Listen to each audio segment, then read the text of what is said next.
Madam Speaker, just over a year ago, I stood in this honorable house as the newly appointed Minister of Works. I knew then what I know now, well, I know more now, that this was not a ministry just about concrete and contracts. It was about connection, credibility, and also about commitment. Madam Speaker, the journey has not been smooth, but we have persevered. And today we can say with confidence that the roads of Jamaica are in a better shape than they were 1 year ago. I want to first extend my gratitude to Prime Minister Dr. the Most Honorable Andrew Holness for entrusting me with this critical portfolio. A portfolio that touches and concerns every single Jamaican, even the unborn. I also thank my colleague and brother and friend, Everard Warmington, whose wisdom and counsel continues to guide me to this day. Some may see our public spats and disagreement, but don't come between me and Wami. When I need advice, honest advice, unvarnished advice, I know who to call. I want to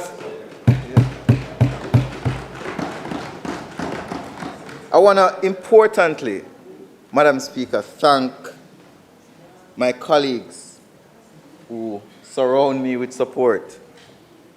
I don't always agree with what they say, and I may not always be able to give them what they ask, but I know that their cause, their guidance, and their direction comes from places of sincerity and support.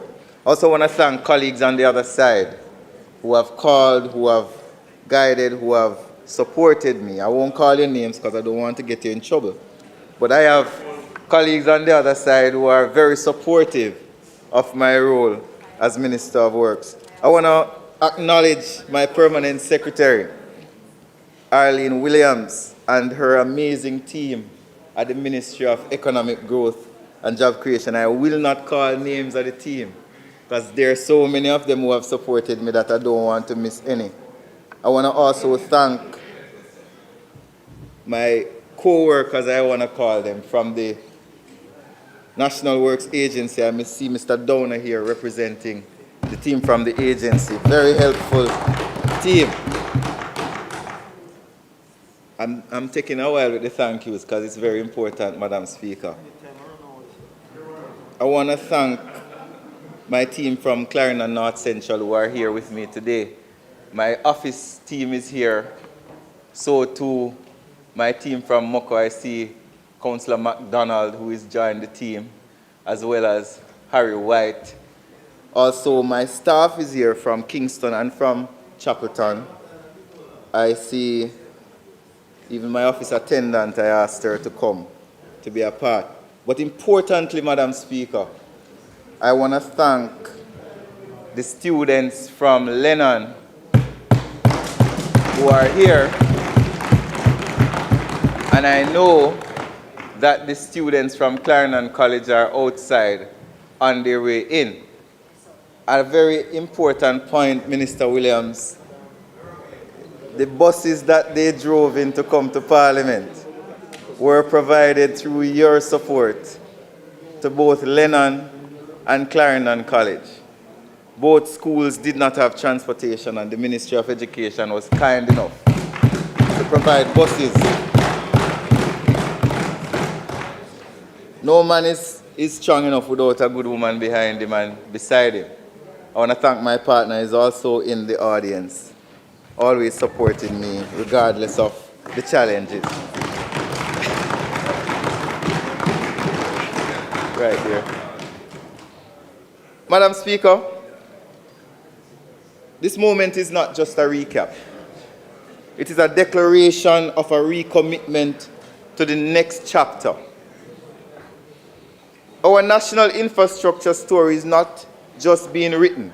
It is being paved kilometer by kilometer, pillar by pillar, by a government that understands the weight of responsibility and the power of delivery.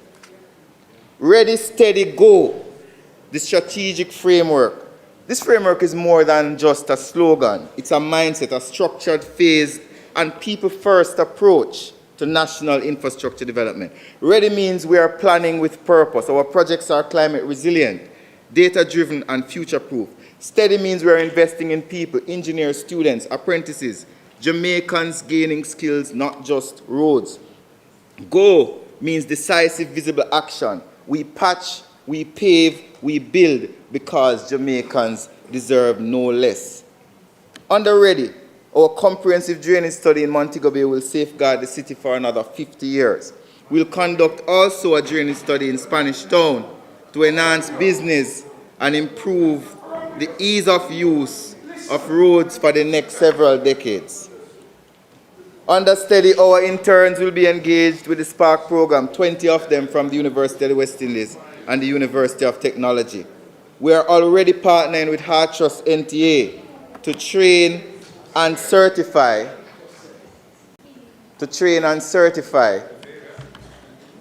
workers on the Mobe Perimeter Road. If you notice, Prime Minister is standing beside some workers on the Perimeter Road who, when they came on the program, they had no certification. And Hart was able to visit the Perimeter Road and certify them. No matter what happens after the Perimeter Road, they will be qualified to go global to get jobs. Madam Speaker, today I seek to expound on some of the government's strategic initiatives. We are now at the tail end of a $575 million Southern Coastal Highway Improvement Project, SHIP. This project, which has transformed sections of Clarendon, Manchester, St. Andrews, St. Thomas, and Portland, is another testament to our commitment to infrastructure development. The project is 96% complete with two major components, Part A, Mate Pence to Williamsfield, and also Part B, which includes St. Thomas and Portland. We anticipate significant completion of this phase of SHIP by the end of this month. However, we know, or we would have announced, that the Port Antonio bypass will continue the SHIP for another 18 to 24 months, something that we have announced. Madam Speaker, we are fully aware of some of the weaknesses that exist on the corridor from Yallas to Port Antonio. These weaknesses, especially in St. Thomas, include areas that are prone to flash flooding and those susceptible to landslides. The engineers of the project have considered the varying parameters in the design in areas such as Port Morant, which is highly prone to flooding, and it has received special attention. Through the project, we will mitigate the incidence of flooding in this space, but I issue a word of caution though, Madam Speaker, as depending on the intensity of the rainfall, we may still see some flooding in several areas, owing to things like rainfall intensity, such as 1 in 100 or 200 years rainfall.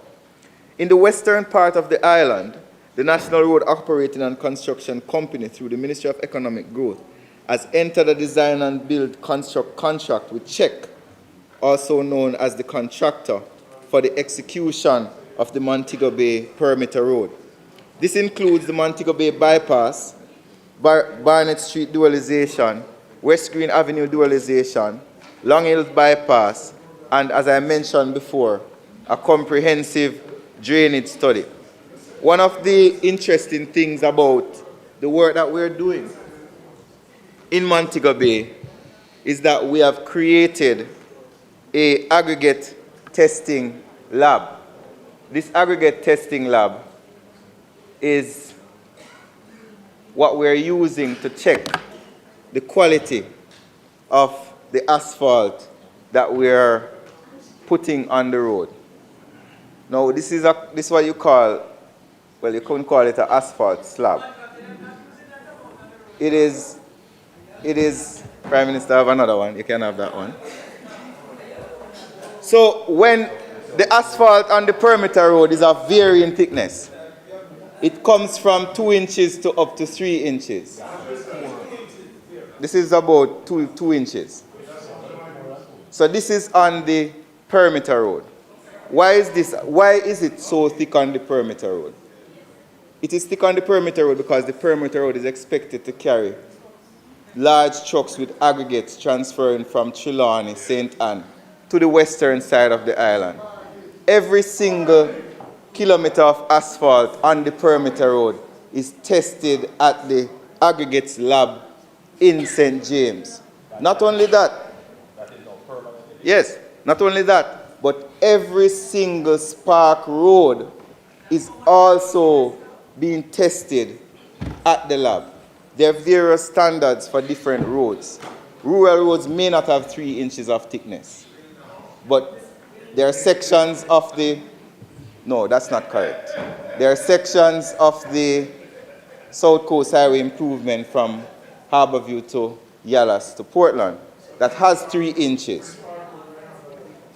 A variation. Not all of them will have this thickness, but some will. Yes, you can. You can pass this. Don't hit any of your colleagues with it, because I know you're mischievous. Madam Speaker, the completion of the perimeter road will be a significant development and an investment in the citizens of Montego Bay. I recently toured the project, and I am pleased to report that the Montego Bay River Bridge is almost complete, and the work of the project generally is 60% complete. The comprehensive drainage study will assess the major gullies that drain into the city and prepare detailed designs for implementation and modernization. Madam Speaker, we are building roads and highways not just for the commuting public, but also to provide an enabling environment that fosters capacity building among our youth and communities, thereby leading to sustainable growth. The government of Jamaica, Madam Speaker, is investing some $16 billion in improving urban transportation in the Kingston metropolitan area, including the parish of Portmore. The program is expected to benefit the parish of Portmore.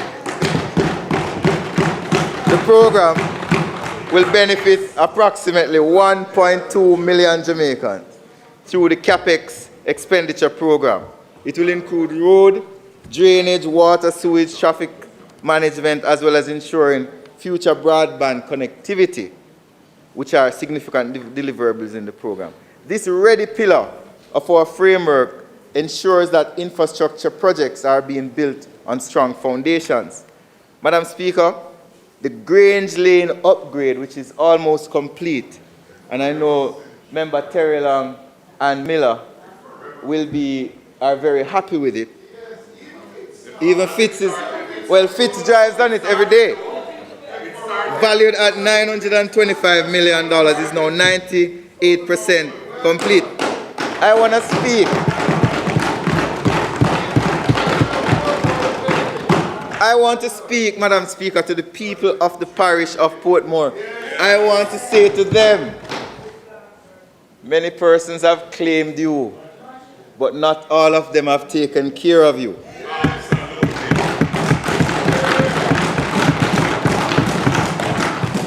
You have seen the work we have done on Grange Lane, and I want to say to you, more is coming. The Brayton and Hellshire Main Road Dualization Project will commence this month in the parish of Portmore. And I know Member Jackson is extremely happy with this significant investment in the parish of Portmore.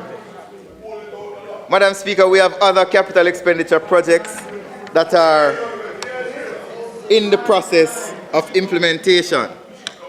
We have East Kings House Road, Lady Musgrave. We have the expanded Arthurwind Drive. We also have the Sandy Gully Bridge widening.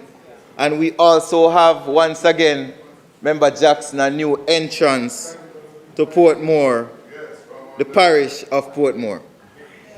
Madam Speaker, this government is ready, not just about building for today. We are also about resilience and long-term planning for the next 10 to 50 years.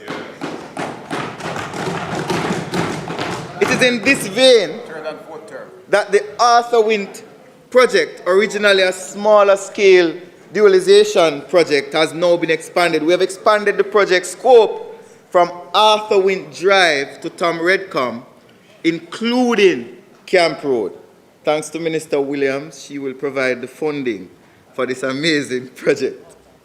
The Camp Road section has been added as it makes strategic sense to do so at this time. The institutional coordination within our already framework has led to this expansion, incorporating sewage and additional waterline infrastructure, and ensures more significant benefits for residents and businesses and developers. The remaining CAPEX projects will commence in the third quarter of this financial year, and we're ensuring careful scheduling to minimize disruption.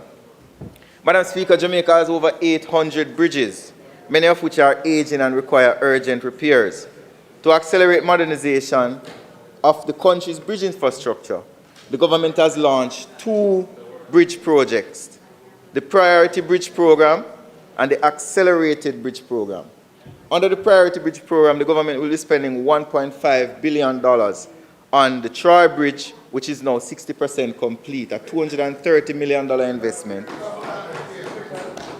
The Spring Village Bridge in St. Catherine, Member Warmington, valued at $250 million. We just announced the Craig Mill Bridge in Portland, and I want to say something about the Craig Mill Bridge. We were not able, that's the one that, Minister, you and I went to. The government recognized that we would not have been able to build the Craig Mill Bridge immediately. So what the government has done is that, along with a fording that was built before, the government is also building a footbridge valued at about $30 million for the people of Craig Mill. This is a new approach that we're taking to providing access. We may not be able, after a disaster, to provide you with vehicular access, but we can try to provide you with foot access. The same thing we have done at Troy, where there is now a footbridge at Troy, so people from Trelawney can cross with their goods to Manchester, back and forth.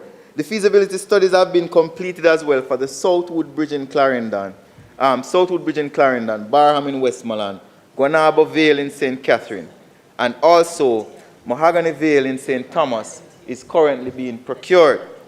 I want to also mention, the member from Southeast Clarendon, that work is supposed to start on the entrance to the Alley Bridge very shortly, a bridge that many persons, including the Member of Parliament, has raised questions about. Madam Speaker, the Mahogany Vale Bridge was tendered before, but there was a major breakaway at Garden Town, which rendered repair of the bridge impossible as access was not able to be had. It took 3 years for us to restart the project, but based on the cost escalation, we have had to retender the bridge, and we want to commit to the people of St. Andrew and St. Thomas that the Mahogany Vale Bridge is a very important bridge for us. Madam Speaker, the government is also expanding infrastructure such as the National Broadband Initiative, which is a partnership between the Ministry of Science and Technology as well as the National Works Agency, where we are installing fiber optic cables all across the island. I know last year there was something in the paper asking, why are we digging up the road? We are digging up the road to interconnect every single government ministry, every single institution in Kingston and across the island as part of the National Broadband Initiative. No institution, school, court, library in Jamaica should not have access to high-speed internet for the benefit of the people.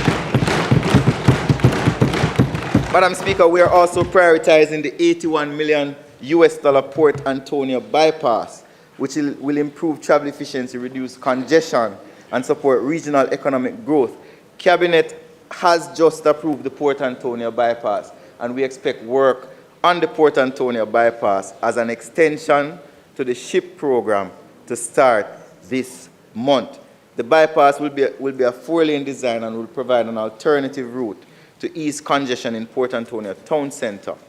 The Port Antonio bypass is critical to continue the growth of Port Antonio, encouraging tourism investment and agriculture, but most importantly, benefit the people of Portland and Port Antonio who have been suffering for a very long time. I want to go to one of my favorite programs. It is called the REACH program.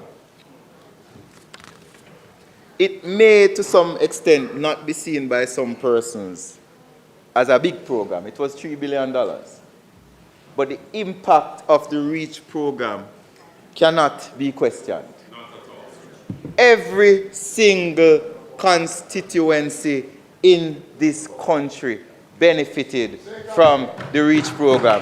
Every single constituency.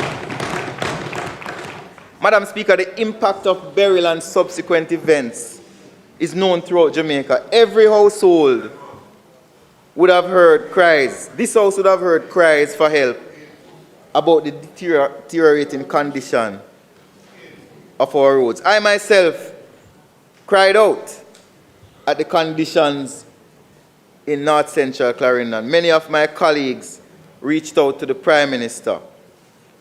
Thankfully, through sound fiscal management, the government was able to find the resources. A former Prime Minister said, "We found the money." Who remember that one? Through sound fiscal management, we found the money to launch a $3 billion REACH program, and every constituency was reached.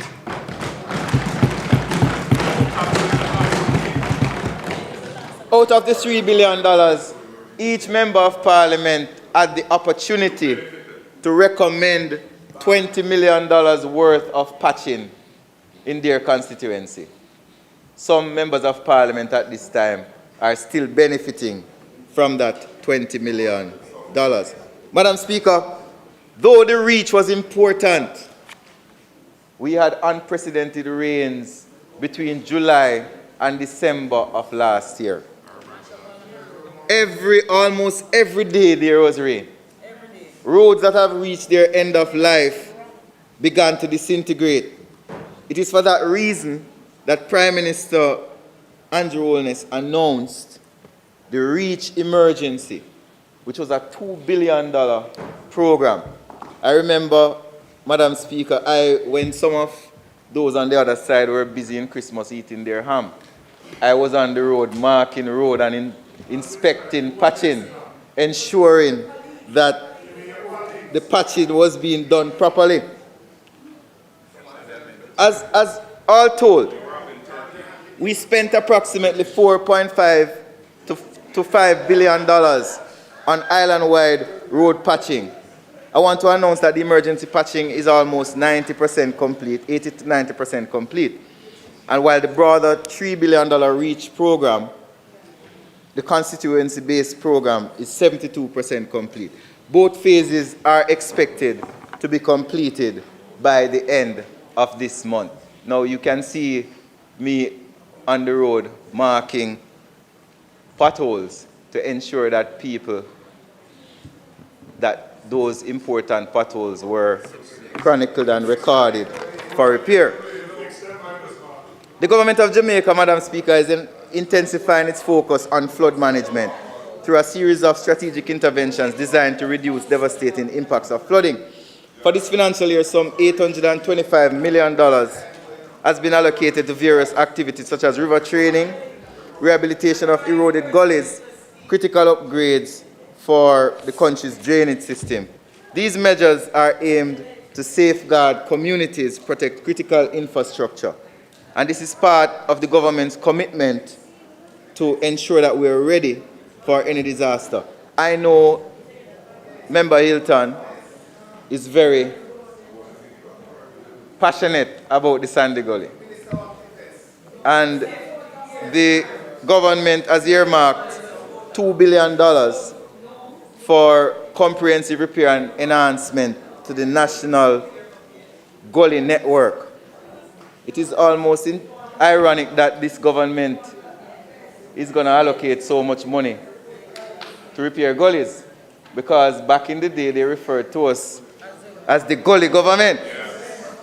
A significant portion of these funds will be directed towards the Sandy Gully and its tributaries.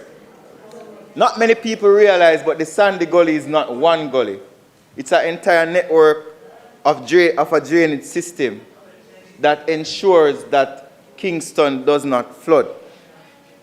A significant portion of the funds also will be dedicated to the North and South Gully in St. James. These improvements are not only critical to flood control, but also for public health and urban development, protecting vulnerable communities and ensuring a sustainable future for Jamaicans. The government of Jamaica, Madam Speaker, continues to prioritize road safety as a fundamental aspect of national development. We are seeking to create safer, more navigable roads, and the objective is to ensure that we have a reduction in accidents and support overall public safety. Thus far, streetlights along the Elgin Corridor and Bogue Road in St. James have been rehabilitated. We're also a caring government, Madam Speaker. On this matter of safety, we're looking to partner with each and every Jamaican who use our roads, and the government remains steady in its commitment to funding and implementing improvements to road safety. However, this cannot rest on the government alone. We believe in the shared responsibility that requires the active participation of every road user, drivers and pedestrians, cyclists, public transport operators alike.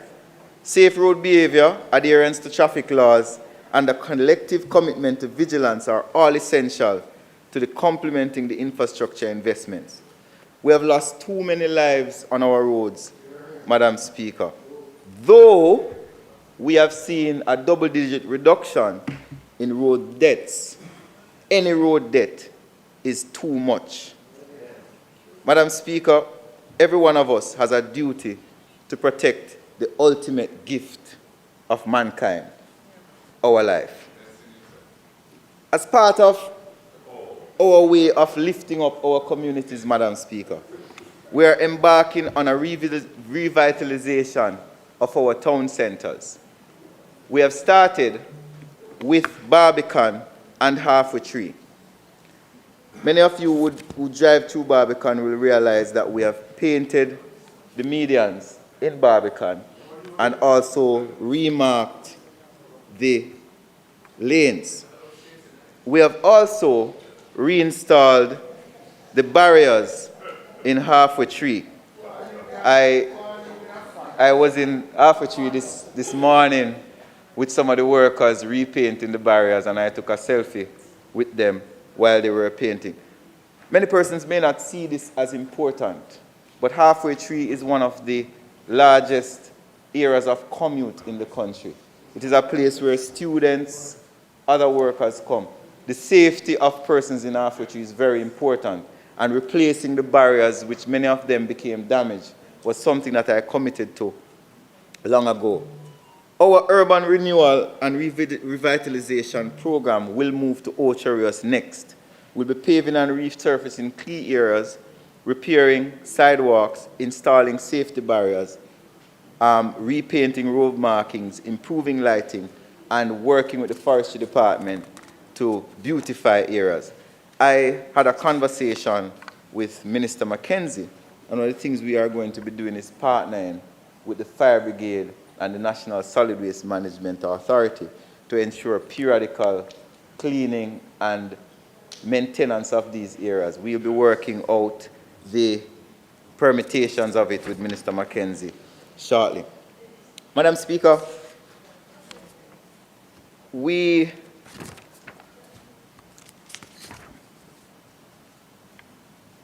I want to move to the big matter in the room that everybody is talking about. The Shared Prosperity Through Accelerated Improvement to Our Road Network SPARK program. The single largest infrastructure investment in Jamaica's history. Madam Speaker, I want to first congratulate our Prime Minister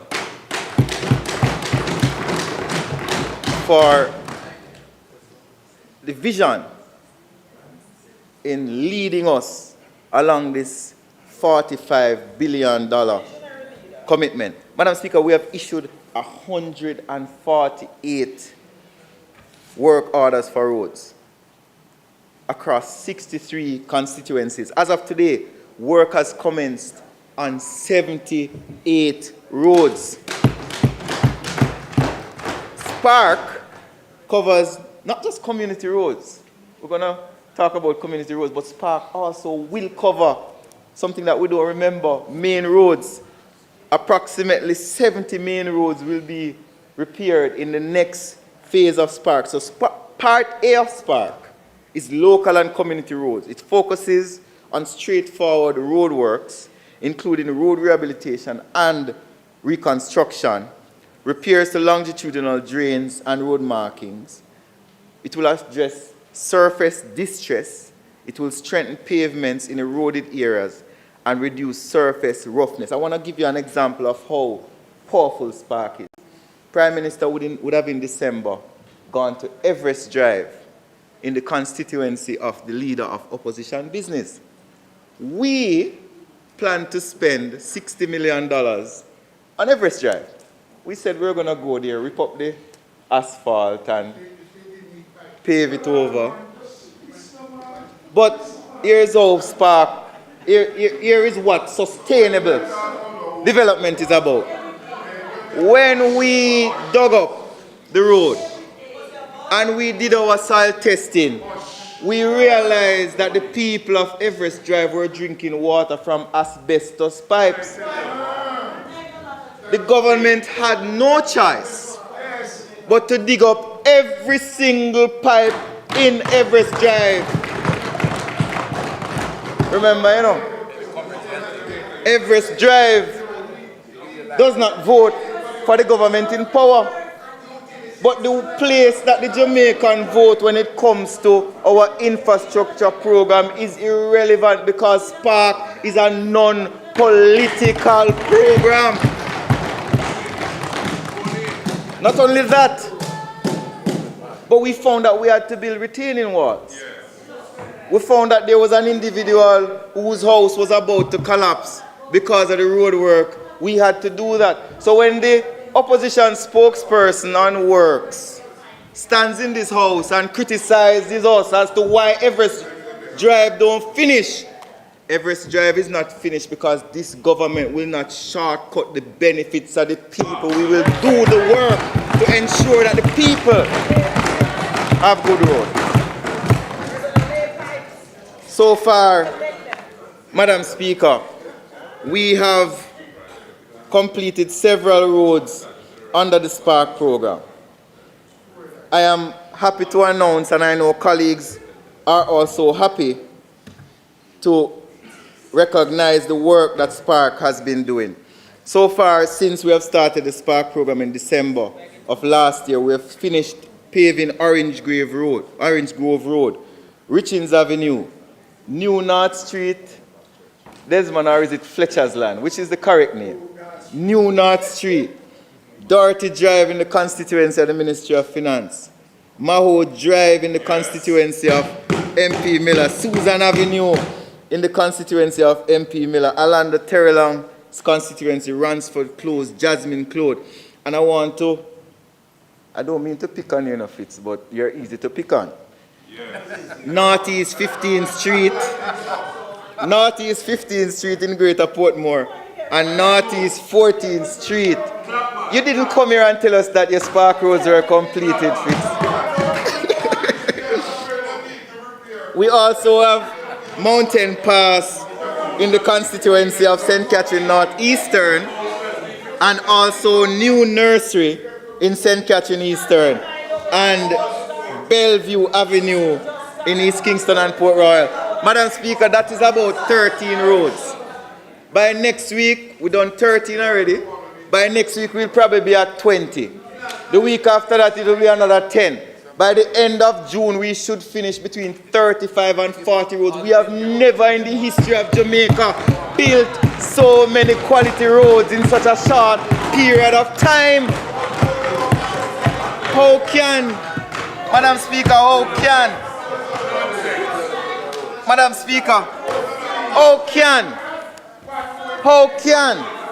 Prime Minister, I give you the first copy. Madam Speaker, how can anybody question the investment of this government in road infrastructure? Spark is a capital project, but I'm not even going to talk about capital projects. I'm going to speak about recurrent expenditure in our road network. I said it before, but it seems as if the opposition did not hear. In 2014-15 budget revised estimates, the PNP government spent $562 million on road infrastructure, road repairs, river training, cleaning gullies, bridge development, maintenance of secondary roads, traffic management, island-wide disaster mitigation. No man, it's million. It's the way it's written. It's the way it's written. Less than $1 billion on road infrastructure in Jamaica. And why you wonder why this government over the last several years has had to be investing record upon record upon record upon record amount of money on roads. We, led by Prime Minister Andrew Holness, last year, I give you last year alone, spent $8.7 billion on road infrastructure. I am not talking about capital expenditure. I'm not talking about capital expenditure. Because their capital budget was about 12 billion, ours is about 70. Since as you want to challenge me, Fitz. Since as you want to challenge me, let us go through it. Because I have some time. Madam Speaker.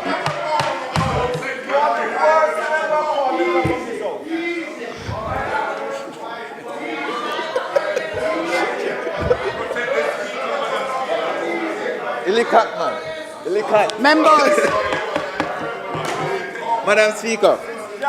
Minister. In 20. Minister.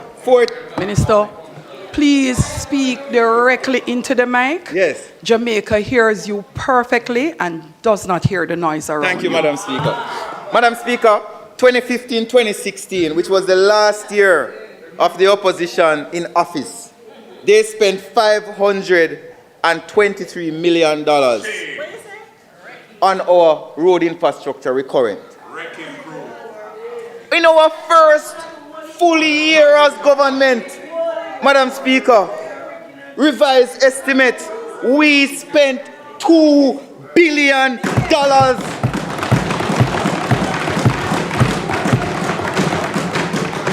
Madam Speaker, 2018-19, we spent $2.7 billion. 2019-20, we spent $5.8 billion on road infrastructure, Madam Speaker. Madam Speaker, even in the midst, coming out of COVID, 21-22, we were spending $7 billion on road infrastructure, Madam Speaker. Madam Speaker, this government has no competition as it relates to who is investing in the road infrastructure of the people of Jamaica. Madam Speaker, I go back to our Spark program. Spark is revolutionizing our infrastructure, Madam Speaker. Not only is Spark building roads, but Spark is generating 13,000 jobs in the construction sector. We're delivering $1.3 billion in savings in terms of motor vehicle repairs and the impact that bad roads have on the people of Jamaica. Madam Speaker, I want to indicate we are investing in the capacity building to prepare the next generation of engineers, planners, project managers, And this is being made possible through the Spark program. Madam Speaker, I heard talk. I heard a man on TV. What was that? Was it Jackson? No, it wasn't him this time. Cussing and quarreling that the Spark program is not engaging local contractors.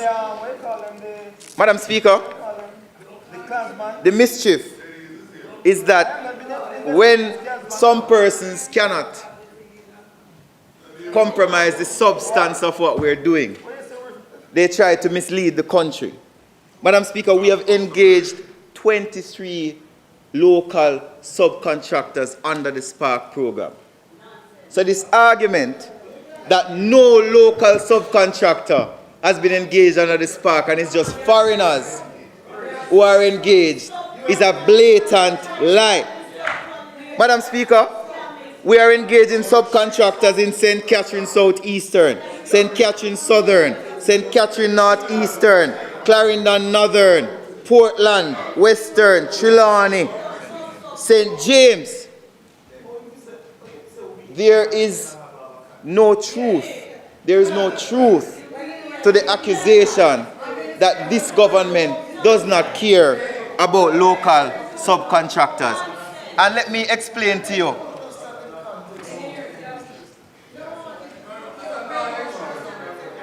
Madam Speaker, I'm not gonna give out this yet, but the government spent $8.7 billion last year on recurrent expenditure. All of that $8.7 billion of recurrent expenditure went to local contractors. Madam Speaker, over the last 18 months, based on the data coming out of the procurement unit of the National Works Agency, the government of Jamaica has spent over $12 billion of recurrent expenditure. Every single dollar of that $12 billion has gone to local contractors. So how can they come and say this government is not investing in local contractors? Madam Speaker,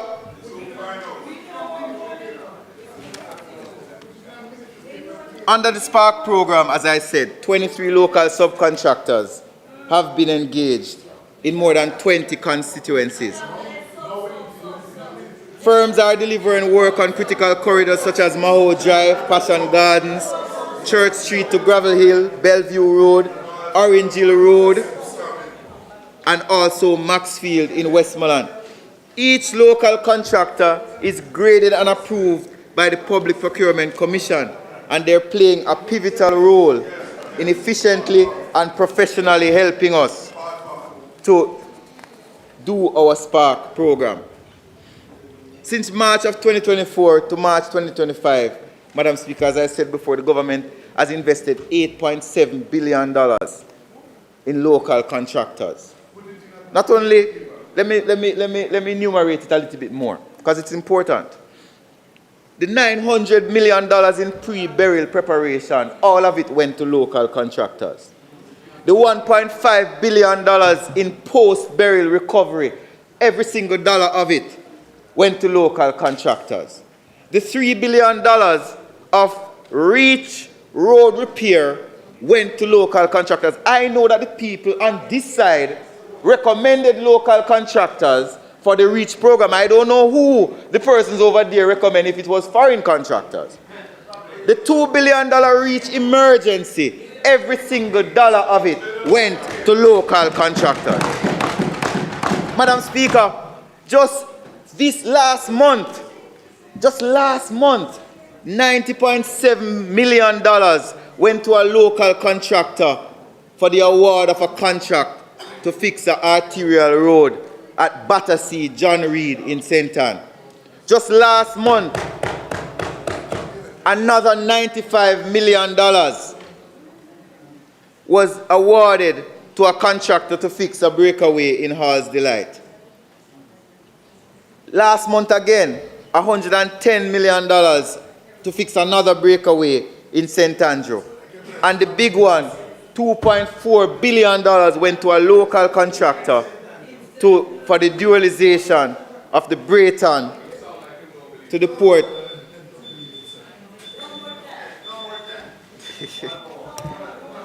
I know it would make you guys uncomfortable. House Leader, the member's time for speaking has expired. 5 minutes. Madam No, Speaker, Madam Speaker, I now ask that the minister's time for speaking be extended by 5 minutes. Members, I'm making sure the minister has adequate time to finish, particularly because I've been barely able to hear him.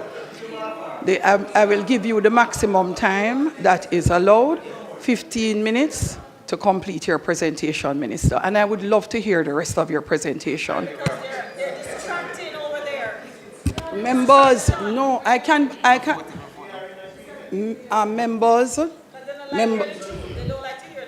Members, the standing order actually requires, the standing order requires that the person who is on their feet be heard in silence without interruption. I am asking you to please allow the member to finish his presentation and allow those who are seated in the parliament to be able to hear. Minister, I directed you to speak into the mic because the public hears the mic clearly. They do not hear much of what is taking place in the chamber.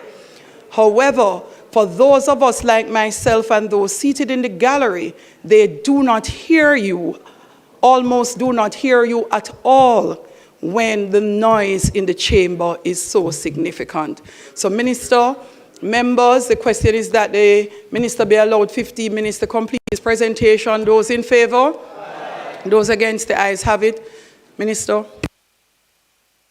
Madam Speaker, as I was saying, Madam Speaker, we have been investing in our local contractors, even in our capital projects, which are being led by enterprise contractors such as China Harbour.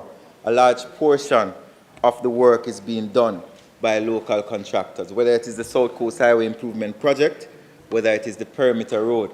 Big partners with China Harbour and other enterprise contractors are the local contractors. So this mischief, this dishonesty that we are not investing in local contractors, I hope we get rid of it today.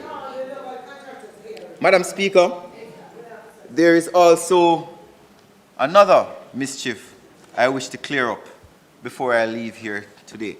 During the Standing Finance Committee, a particular member raised the issue that, and I've heard it several times, that we owe local contractors significant sums of money. Madam Speaker, I want to say, based on our accounting, especially at the National Works Agency, and I want to explain the accounting. We run accrual accounts. At any given time, there is going to be money owed to a contractor. If a contractor signs a contract for 6 months, they can send in bills over time and they get paid in increments. But even when the contractor is finished the work, there is still a thing called retention, which is a part of the warranty process where that retention is held by the entity until the work is fully validated. In our case at the National Works Agency, of the $12 billion that we have allocated over the last 18 months, over $11 billion have been paid out to local contractors. Can I repeat it? Of the contract amounts of about $12 billion, Madam Speaker, allocated for the 18-month period of the 1st of October 2023 to March 31, 2025, and I want to give you the exact figure so that the mischief stops. Of that amount, over $12 billion, over $11 billion has been paid out to local contractors. Madam Speaker, facts have no friends. Facts are facts. we at the National Works Agency are confused when we hear these accusations on television that there's a massive debt out there to local contractors. In some cases, the contractors have collected their money, but they don't want some people know.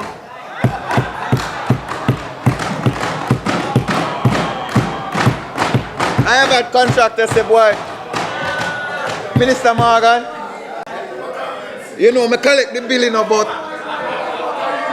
Me don't want you tell nobody. Me don't want you tell nobody say me collect the bill. So just hold that one day down for me. In other cases, we have seen, Madam Speaker, where work has not been validated because work was either not complete or done properly. And there are persons who come here and advocate for us to pay bills for work not done properly. Madam Speaker, those days of paying for poor work are over. The taxpayers' dollars must be protected. Madam Speaker, I have been a champion for accountability. And I have said it publicly. If you see work being done under the cover of the National Works Agency and it is not being done properly, send me a picture and I will ensure I report it to the head of entity to ensure that there is accountability for taxpayers' dollars. Madam Speaker, no transformation is complete unless it builds on our people and supports local businesses. We have prioritized local contractors under REACH and under all of our programs. From Portland to Westmoreland, from Clarendon to St. James, we have engaged dozens of Jamaican subcontractors, small and medium-sized enterprises that employ Jamaicans to circulate income locally and build grassroots expertise. Madam Speaker, this is how we build local capacity. This is how we nurture the next generation of engineers, masons, equipment operators, and entrepreneurs. A majority of the people who work on these capital projects, whether they work for China Harbour, whether they work for Rishan Capital, are local persons. When I visit these sites, the excavator operator is in most cases a local person. The mason on the site is a local person. The roller operator is a local person. Where do they get this misguided belief that this government, the people's government, is not investing in our locals? The government believes in shared prosperity, not just in words, but we have put our money where our mouth is. Madam Speaker, the government does not merely build roads. We build the resolve of a nation. We're not here to patch over the past. We're here to pave the future. Every mile of asphalt we lay is a mile of ambition made real. Every bridge we build is a bond of trust restored between the government and the people of Jamaica. We don't just cross rivers, we build bridges of prosperity. We don't just pour concrete, we pour hope into the veins of forgotten communities. We are not in the business of delay or denial. We are in the business of delivery. From the spark that ignites progress to the reach that extends help to every corner of the island, we are writing Jamaica's next chapter with purpose, precision, pride, and most of all, with integrity. From Negril to Morant Bay, Ocho Rios to Portland Cottage, we are transforming not only where Jamaicans walk and drive, but also how Jamaicans live, move, and dream. Let the naysayers focus on the problems. We focus on the progress. Let them point fingers. We point forward. Madam Speaker, because we say ready, we are not testing the waters. We are mobilizing. When we say steady, we are not standing still. We are setting our foundation. And when we say go, we go together boldly, bravely, and without apology. This is not just infrastructure, nor is it just policy. This is a movement to modernize Jamaica, to connect every parish, to include every citizen, to leave no community behind. Madam Speaker, I stand here. We stand here with steel in our backbone, plans in our hand, and the people in our hearts. We will not retreat from their lies. We will not waver or quiver. We will not stop until Jamaica, the land we know and love, becomes the possibility of our dreams, our place of hope, our place to raise children, to open business. This mission, Madam Speaker, this movement, this moment, we are ready, we are steady, and we're good to go. Thank you very much, Madam Speaker.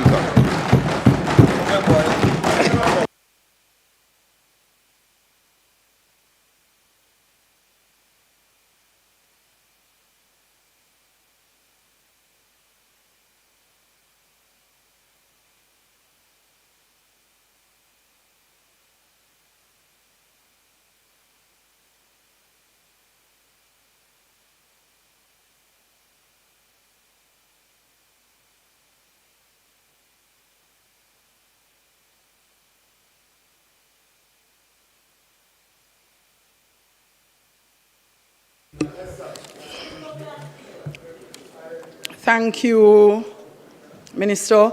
Next to her feet, the Member of Parliament for St. Andrews Southwest,